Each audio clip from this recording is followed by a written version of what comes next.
Hello everyone, it's me Uncle John. Today I am going to read Harry Potter and the Sorcerer's Stone, chapter 15, pages 254 to 256. Mars is bright tonight, he says simply. We have heard, said Hagrid grumpily. If either of you do see anything, let me know, won't you? We'll be off then. Harry and Hermione followed him out of the clearing, staring over their shoulder at Ronan and Bane until the trees blocked their view. Never, said Hagrid irritably. Try and get a straight answer out of a centaur. Ruddy stargazers, not interested in anything closer in the moon. Are there many of them in here? Asked Hermione. Oh, a fair few. Keep themselves to themselves mostly, but they are good enough about turning up if ever I want a word. They are deep mind centers. They know things, just don't let on much. Do you think that was a centaur we heard earlier? Said Harry. Did that sound like a hooves to you? Nah. If you ask me, that was what's been killing the unicorn. Never heard anything like it before.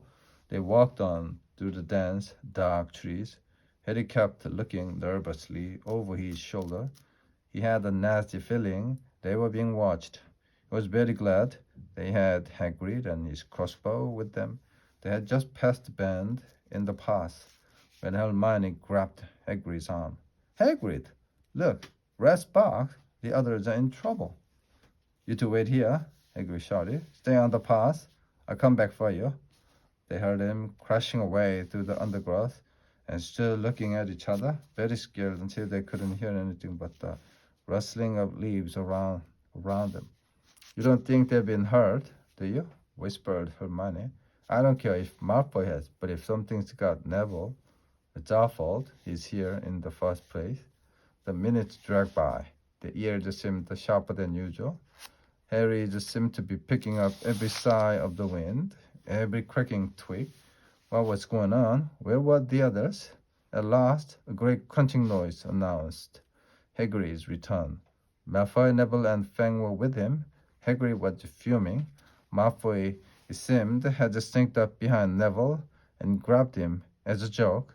Neville had panicked and sent up the sparks. We'll be lucky to catch anything now. With the racket you two were making, right?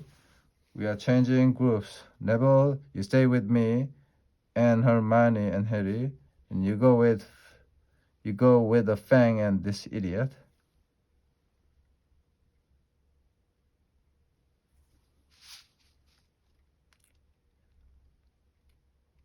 I'm sorry, Hagrid added in a whisper to Harry, but he'll have harder time frightening you, and we got to get this done. So Harry set off into the heart of the forest with Malfoy and Fang. They walked for nearly half an hour, deeper and deeper into the forest until the path became almost impossible to follow because the trees were so thick. Harry thought the blood seemed to be getting thicker. There were splashes on the roots of a tree, as though the poor creature had been thrashing around in pain. Close by, Harry could see a clearing ahead through the tangled branches of an ancient oak. Look, he murmured, holding out his arm to stop Malfoy. Something bright white was gleaming on the ground. They inched closer. Was the unicorn all right? And it was dead. Harry had never seen anything so beautiful and sad. Its long and slender legs were stuck out at odd angles where it had fallen, and its mane was spread, the pearly white, on the dark leaves. Harry had taken one step toward it when a slithering sound made him freeze where he stood. A bush on the edge of the clearing quivered.